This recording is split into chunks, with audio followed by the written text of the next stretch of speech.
بسم اللہ الرحمن الرحیم۔ ناظرین کرام، ہجرت مدینہ کے سلسلے کی یہ چوتھی ویڈیو ہے پارٹ 4۔ اگر آپ پہلی 3 ویڈیوز دیکھنا چاہتے ہیں تو ان کے لنکس ڈسکرپشن میں موجود ہیں۔ ناظرین کرام، اہل یثرب کئی دنوں سے سرکار دو عالم صلی اللہ علیہ وسلم کی تشریف آوری کے منتظر تھے۔ صبح صبح جب لوگ اپنے اپنے کاروبار کے لیے روانہ ہو رہے ہوتے ہیں، اس وقت محبوب کے مارے کوئے محبوب کی طرف جا رہے ہوتے ہیں۔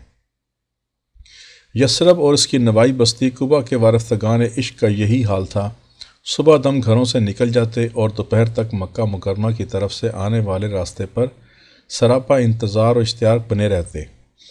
جوں جوں وقت گزرتا جاتا، سرکار دو عالم صلی اللہ علیہ وسلم کی آمد کی امیدیں مان پڑتی جاتی، کیونکہ ان دنوں ستمبر کا مہینہ تھا اور شدید گرمی تھی۔ ایسے موسم میں دن کو سفر کرنا مشکل ہوتا ہے، اس لیے لوگ عموماً رات کی خنکی میں سفر کیا کرتے تھے، اور اگر دوپہر سے پہلے منزل مقصود تک نہ پہنچ پاتے تو کہیں پڑاؤ کر لیا کرتے تھے، پھر شام کو روانہ ہو جاتے۔ جب دوپہر ہو جاتی اور سرکار دو عالم صلی اللہ علیہ وسلم کا تا حد نظر کوئی نشان نظر نہ آتا تو امید مایوسی سے بدل جاتی اور انتظار کرنے والے دل شکستہ و افسردہ گھروں کو لوٹ جاتے۔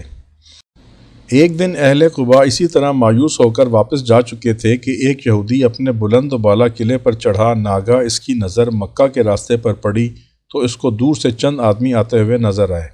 وہ سمجھ گیا کہ یہ وہی لوگ ہیں جن کا کئی دنوں سے انتظار ہو رہا ہے، چنانچہ اس نے بآواز بلند اہل قباء کو پکارا اور اطلاع دی کہ تمہاری مطلوبہ ہستی چلی آ رہی ہے۔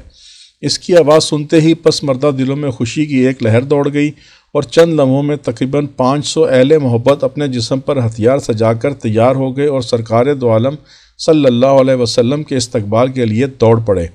ملاقات و تسلیمات۔ اتفاق سے استقبال کے لیے جانے والوں میں کوئی بھی سرکار دو عالم صلی اللہ علیہ وسلم کو پہچانتا نہیں تھا، اس لیے جب یہ لوگ وہاں پہنچے جہاں سرکار دو عالم صلی اللہ علیہ وسلم اور صدیق اکبر ایک کھجور کے درخت کے نیچے بیٹھے ہوئے تھے تو وہ سوچ میں پڑ گئے کہ ان میں رسول اللہ صلی اللہ علیہ وسلم کون ہیں۔ اسی وقت سرکار دو عالم صلی اللہ علیہ وسلم پر دھوپ آ گئی۔ صدیق اکبر اٹھے اور آپ پر چادر تان کر کھڑے ہو گئے۔ یہ دیکھ کر سب سمجھ گئے کہ رسول اللہ صلی اللہ علیہ وسلم وہی ہیں جن پر چادر تانی گئی ہے، لہٰذا بے تابانہ آگے بڑھے اور والہانہ انداز میں سلام پیش کرنے لگے۔ تمام افراد آداب اور تسلیمات پیش کر چکے تو آپ ان کے ساتھ چل پڑے اور قباء میں کلثوم ابن ہدم کے مکان پر فروکش ہو گئے۔ حضرت کلثوم رضی اللہ تعالیٰ عنہ بہت مہمان نواز انسان تھے۔ سرکار دو عالم صلی اللہ علیہ وسلم سے پہلے جو صحابہ کرام ہجرت کر کے مدینہ آئے تھے، ان میں سے متعدد حضرات کلثوم ابن ہدم کے مہمان بنے۔ آپ صلی اللہ علیہ وسلم کی تشریف آوری کے چند دن بعد انتقال کر گئے۔ تقویٰ کی بنیاد پر قائم مسجد۔ جب مدینہ کی جانب ہجرت کا سلسلہ شروع ہوا تو اس بستی میں آنے والے مسلمانوں نے مسجد بنائی جس میں بیت المقدس کی جانب منہ کر کے نماز پڑھی جاتی تھی۔ جب رسول اللہ صلی اللہ علیہ وسلم نے ہجرت فرمائی اور قباء میں قیام فرمایا تو اسی مسجد میں نماز ادا کی اور یہ مسجد تقویٰ کہلائی۔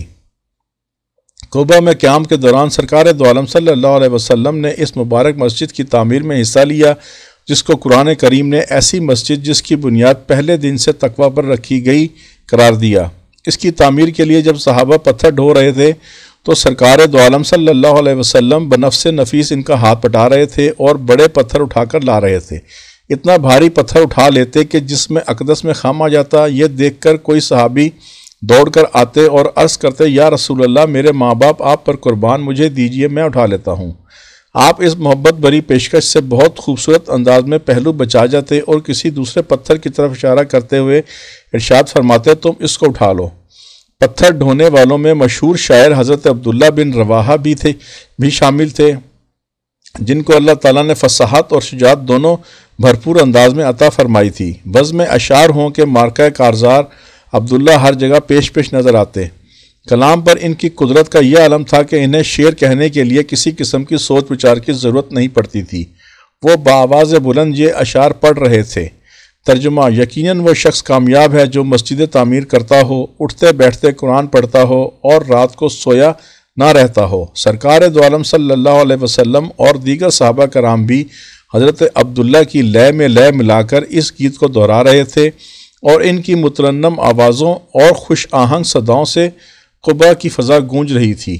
قباء میں سرکار دو عالم صلی اللہ علیہ وسلم کی تشریف آوری 8 ربیع الاول 13 نوی 20 ستمبر 622 عیسوی بروز سوموار ہوئی تھی۔ منگل بدھ جمعرات کو یہاں قیام فرمایا اور 12 ربیع الاول بروز جمعہ اس شہر نگاراں کی طرف روانہ ہو گئے جو اب تک یثرب تھا مگر اب مدینہ النبی اور طابہ و طیبہ بننے والا تھا۔ اللہم صلی علی سیدنا مولانا محمد۔